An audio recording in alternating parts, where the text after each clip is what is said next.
Hallelujah, praise the Lord.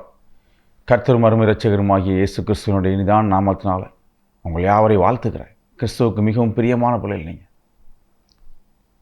இந்த மாலை வேளையில் உங்களை சந்திப்பதில் பெரிய மகிழ்ச்சி. ஜெபிக்கலாமா? இரக்கம் நிறைந்தவரே, இரக்கத்தின் ஐஸ்வர்யனே, தூரத்துக்கும் பக்கத்துக்கும் சமீபப்பானீங்க.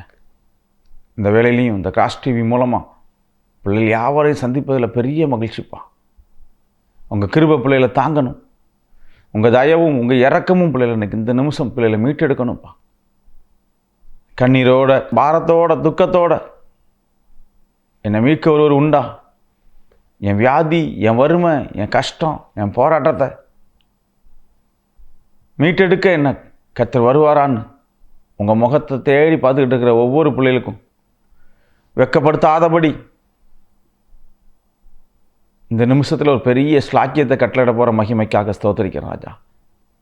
உன் கண்ணீரை கண்டேன், உன்னை நான் விடுதலையாக்குவேன். நீ விழித்துக்கொள், நீ விழித்திரு. நீ விழித்து கொள்ளும்போது நான் உன்னை ஆசீர்வதிப்பேங்கிற வார்த்தையை பிள்ளைக்கு உறுதிப்படுத்தி கொடுங்க ராஜா.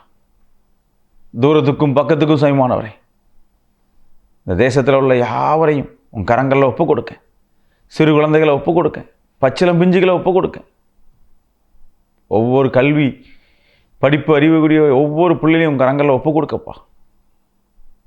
படிக்கிற பாடங்கள் ஞாபகத்தில் இருக்க கிருபை கொடுங்க. சிறு குழந்தைகளுக்காக, பச்சிளம் பிஞ்சுகளுக்காக, வாலிப பிள்ளைகளுக்காக, வாலிப பையங்களுக்காக, முதியோர்களுக்காக ஜெபிக்கிறையா. தேசமெங்கும் உங்கள் வழக்கரம் பிள்ளைகளுக்கு நீட்டப்படட்டும். வியாதி, வறுமை, போராட்டம், சஞ்சலம், தவிப்பில் இருக்கிற ஒவ்வொரு பிள்ளைகளும் உங்கள் சமூகத்தில் அர்ப்பணிக்க.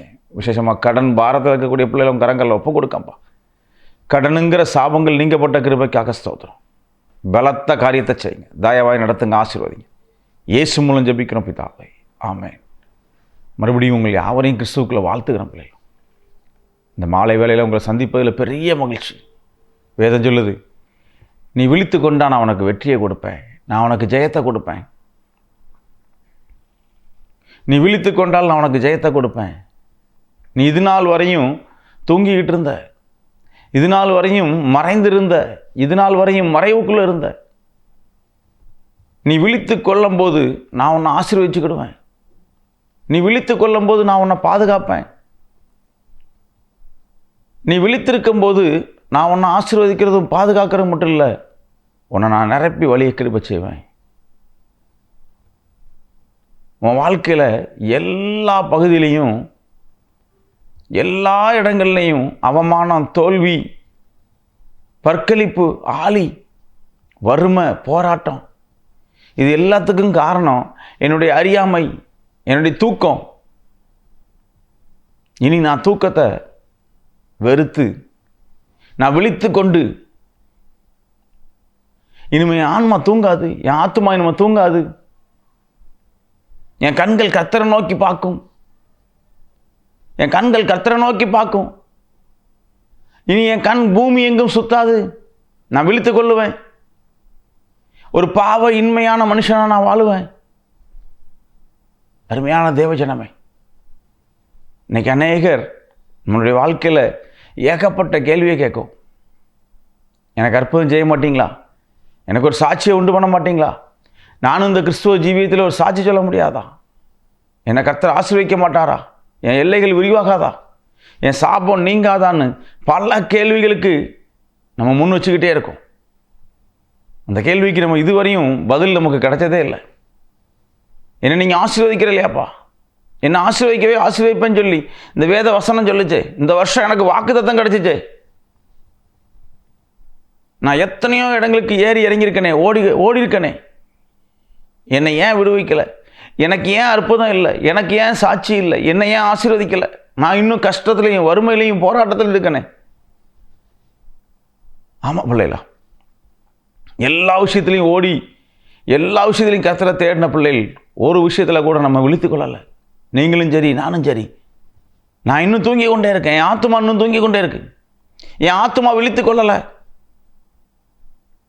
அதனால் என் சரீரத்துக்கு மறைவு உண்டாயிருக்கு.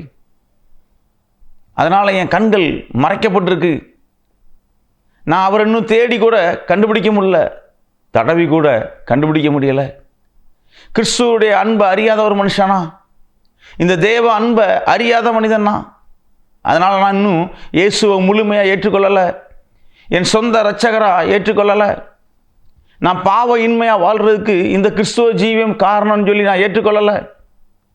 என் வறுமை நீங்கிறதுக்கும் என் சாபம் நீங்கிறதுக்கும் இந்த ஆண்டவர் காரணம்னு என் இருதயம் ஏற்றுக்கொள்ள மாட்டேங்கி, என் வலி என் வேதனையும் என் கண்ணீரையும் கொட்ட நினச்சேன்னா, என் வேதனையும் என் பற்களிப்பையும் கொட்ட நினச்சேன்னா, என் இயேசு சமூகத்தில், இந்த கோயிலில், இந்த ஆலயத்தில், இந்த வேதாகமத்தில் நான் கொட்டி தீர்த்துறணும்னு நினச்சேன்னா, என் ஆத்மாவை பற்றி நான் ஒரு நிமிஷம் கூட யோசிக்கலை.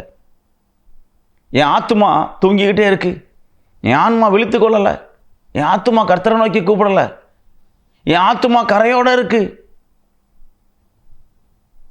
நான் இன்னும் என் கரையை கழுவலை. நான் விழித்து கொள்ளும்போது ஐயோ என் சரீரம் கெட்டு போகக்கூடாது, என் கண்கள் கெட்டு போயிடக்கூடாது, என் ஆத்மா கெட்டு போயிடக்கூடாது, நான் பாவ இன்மையாக வாழணும், என் ஜீவியம் பரிசுத்தமாக மாறணும். அந்த விழித்து கொள்ளுதல் எனக்குள்ளே வரும்போது கர்த்தர் என்னை ஆசீர்வதிக்க ஆரம்பிச்சிடுவார். அவருடைய கரம் என்னை பிடிச்சிடணுங்கிற விசுவாசம் எனக்கு இல்லை. உண்மையே நம்பியிருக்கிற மனுஷன் பாக்கியவான்னு வேதம் சொல்லுது. அந்த பாக்கியவதியாக நான் காணப்படுறதுக்கு நான் விழித்து கொள்ளணுமே. அந்த விழிப்புணர்வு எனக்கு வேணுமே. அந்த விழிப்புணர்வு எனக்கு வேணுமே. இந்த கிறிஸ்துவ ஜீவியத்துக்குள்ள விழிப்புணர்வு இல்லாத மனுஷனை நான் காணப்படக்கூடாதே. கர்த்தர் எனக்கு அந்த விழிப்புணர்வை காண செய்யணுமே. கர்த்தர் எனக்கு அந்த விழிப்புணர்வை தரணுமே. எனக்கு அந்த விழிப்புணர்வு இல்லைன்னா நான் எப்படி இந்த கிறிஸ்துவ ஜீவியத்துக்குள்ள நான் வாழ முடியும்? என் கண் மறைவு எனக்கு கிறிஸ்துவை பற்றி அறியாதபடி, சத்தியம் என் செவிகளில் எட்டாதபடி நான் ஏளனமாகவும் இந்த உலக லௌகீகத்துக்காக ஓடிட்டேன்.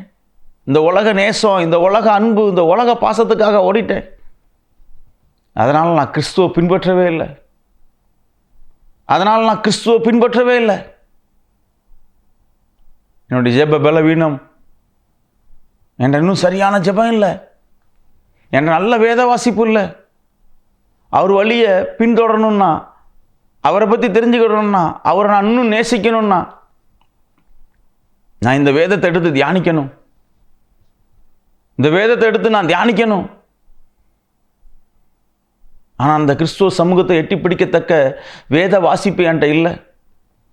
கர்த்தர் எனக்கு அற்புதம் செய்வாருங்கிற எண்ணத்தை தவிர என்கிட்ட வேற ஒன்றுமே இல்லை. அந்த ஒரே ஒரு விசுவாசம். அப்படிப்பட்ட விசுவாசத்துக்குரிய பிள்ளைகள் சொல்றாரு, நீ விழித்துக்கொள், இனி தூங்காத. சங்கீதம் 3ஆம் அதிகாரம் 5ஆவது வசனம் சொல்லுது, நீ இனி தூங்காத, விழித்துக்கொள்.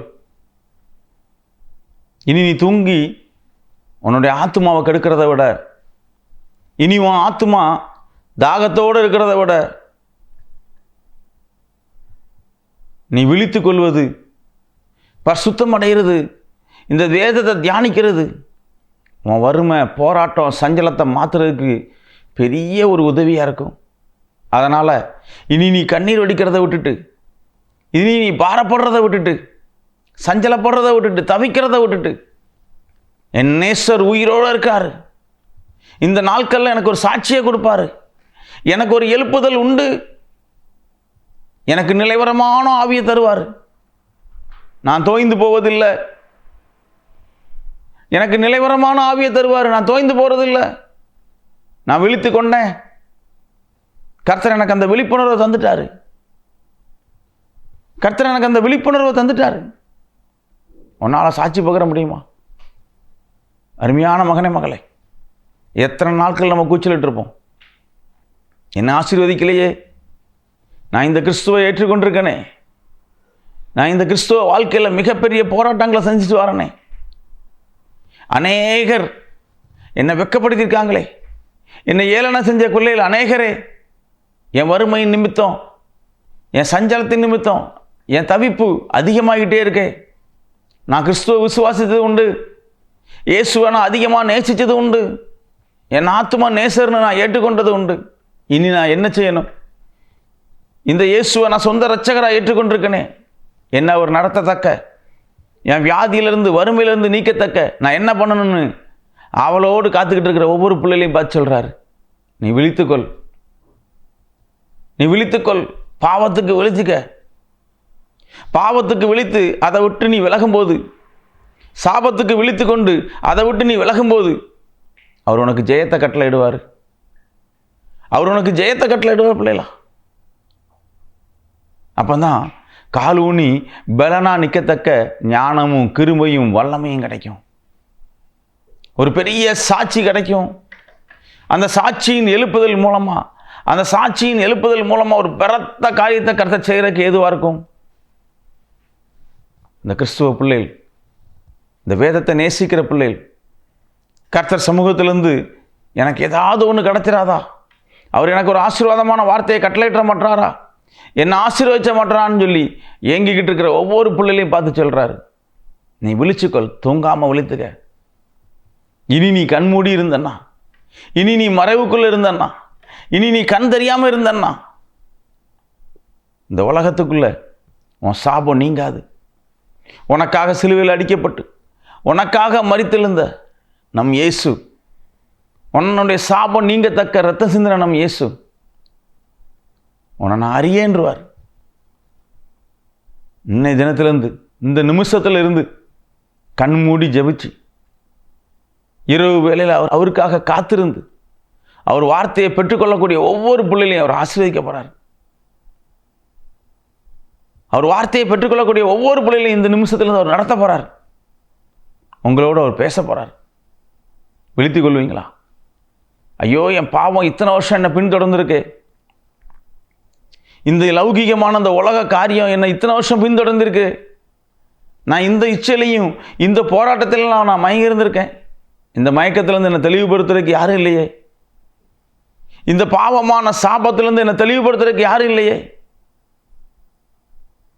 ஒரு அநாதி ஸ்நேகம் எனக்கு கிடைக்காம போயிட்டே, நான் கிறிஸ்துவோடைய அன்பை பின்பற்றாமல் போயிட்டேனே, இந்த உலக அன்புக்காக நான் ஓடிட்டேனே, இனி நான் அந்த உலகத்தை நான் நேசிக்க மாட்டேன், என் உன்னதர என் மீட்பரை நான் பின்தொடருவேன், நான் விழித்துக்கொள்வேன்னு சொல்லி விசுவாசமான ஒவ்வொரு பிள்ளைகளும் இந்த நிமிஷத்திலிருந்து பரிபூர்ண சம்பூர்ண ஞானமும் பரிபூர்ண ஆசீர்வாதத்தையும் பெற்றுக்கொள்வீங்க. அல்லேலூயா. கர்த்தர் உங்களை ஆசீர்வதித்து நடத்த போறார். நீ ஆசீர்வதிக்கப்பட போற. உன் சரீரம், உன் ஆத்துமா கர்த்தரையே சான்று இருக்கும். ஜெபிக்கலாமா? இரக்க நிறைந்தவரே, இரக்கத்தின் ஐஸ்வர்யனை, விழித்து கொள்ளத்தக்க ஞானம் தாங்கப்பா. பாவத்தை விட்டு, சாபத்தை விட்டு விழித்து கொள்ளத்தக்க ஞானத்தை தாங்க. உங்கள் வழக்கரை எங்களை தாங்கட்டும்.